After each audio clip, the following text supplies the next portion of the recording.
Johannesburg, once the beating heart of South Africa's economy, now a place where even Sandton, the so-called richest square mile in Africa, sometimes struggles to find running water. And while the ANC keeps insisting everything is fine, it looks like Joburg has officially hit that stage of collapse where people start asking, is this a load-shedding problem or is the city just dead? Into the chaos strides Helen Zille, the DA heavyweight who turned Cape Town into something vaguely resembling Switzerland compared to the rest of South Africa, of course. She now says she wants to be mayor of Johannesburg, which raises the question, can she save Joburg?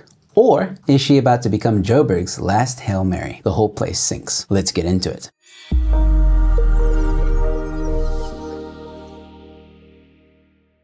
I know that a lot of you are getting maybe a little bit fed up or annoyed that I keep on talking about Stolen Ground 2 and 3 and asking you guys to donate and support the project. But the truth is I can't do it without your help. However, I am going to start delivering this message in a different way. I don't know yet what form this will take, but moving forward, you may not hear me ask for support anymore, at least not in this way. So, let me just say, ladies and gentlemen, if you are interested in supporting Stolen Ground 2 and 3, please head on over to the BackaBuddy campaign, linked in the description and pinned comment. You can also pause the video now and scan the QR code and go straight to the BackaBuddy link if you're watching this on TV. You can find out more information on stolenground.co.za, and if you haven't watched Stolen Ground, the first documentary, please go check that out. The link is also in the description and pinned comment. And if you prefer donating via EFT, those details can also be found below. Help me uncover the truth behind land grabs in South Africa.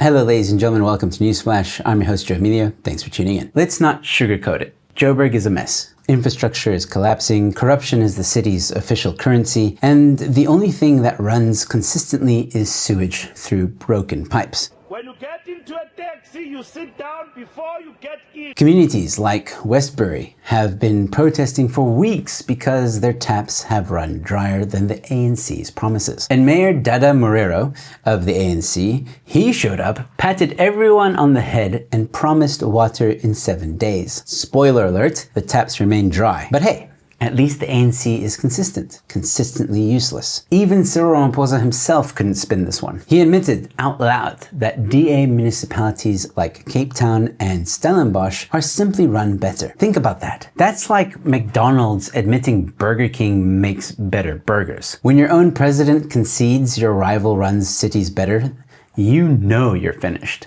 We are in shit, full stop. The DA's play here is clear. Forget the unknown candidates, bring in the big gun, Helen Zille. Helen Zille has name recognition, political experience, and a track record, and right now, Joburg doesn't need another fresh face with no plan. It needs a plumber, someone who knows where the leaks are and how to fix them before the city drowns in its own incompetence. In 2021, the DA flopped in Joburg, pulling only 26%, while Action SA, Herman Mashaba's breakaway party, scored big with 40 seats. But here's the twist.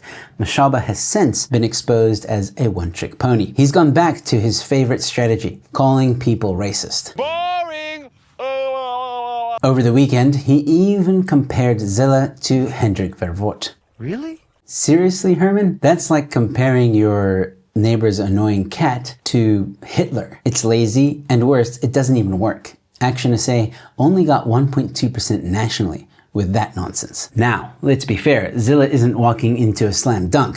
First hurdle is her age. She's 74. If she serves a full term, she'll be 80 by the time she's done. Mandela was 76 when he took office, so it's not unprecedented, but at some point, you gotta wonder, where are the DA's young dynamic leaders? Second hurdle, public fighting. Like it or not, Zille has baggage. She's brilliant, competent, and arguably the best administrator South Africa has produced in decades. But her tendency to pick fights on Twitter has left scars. The ANC and Action SA will milk that for all it's worth, even if the voters are too hurtful to care. Third hurdle, Joburg itself. This city is not Cape Town. You can't just copy and paste the Cape Town solution and expect it to work in Joburg. Cape Town has beaches and mountains. Joburg has potholes and hijacking hotspots. Fixing this city is like trying to give CPR to a corpse. The challenge is massive, and Zille knows it. And the ANC's decline in Joburg is no longer a theory, it's a freefall. In 2016, they dropped below 50% for the first time. In 2021, they fell further to 33%, at the risk of the MK party eating into their voter base, and suddenly Helen Zille looks like the most logical candidate to finish the ANC off in Johannesburg. And that's the ANC's nightmare, because if Joburg falls, their last excuse crumbles. Well, the DA only governs Cape Town, that's why it works. No, if Zille makes Joburg work, that excuse dies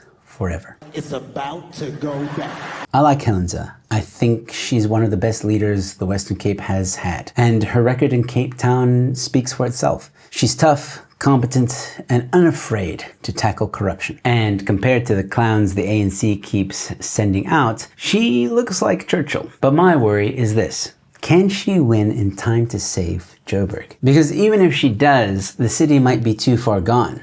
She could be Joburg's Florence Nightingale, but if the patient's already flatlining, what's the point? And yes, her age is an issue. I'm not saying she's too old to lead, but the DA desperately needs to show it has new blood. Zille can be the bridge, but if the DA doesn't start grooming younger, competent leaders, it will end up looking like the ANC, an old people's home pretending to be a government. Still, if you ask me who I'd trust to fix Joburg, it's Helen. The ANC has proven that they can't. Mashaba proved he can't, and the smaller parties don't even count. If Zille can't save Joburg, then maybe Joburg can't be saved. Once again, ladies and gentlemen, if you want to help me uncover the truth behind land grabs in South Africa, please go to the Back a Buddy campaign. If 4,000 people donated 50 Rand, we would hit our goal. You can find out more details as well as EFT details at the Stolen Ground website, stolenground.co.za. And comment below, let me know what you think. Do you think Helen Zille can save Joburg? And no matter which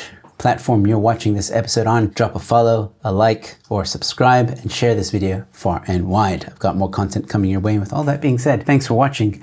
Your newsflash is in.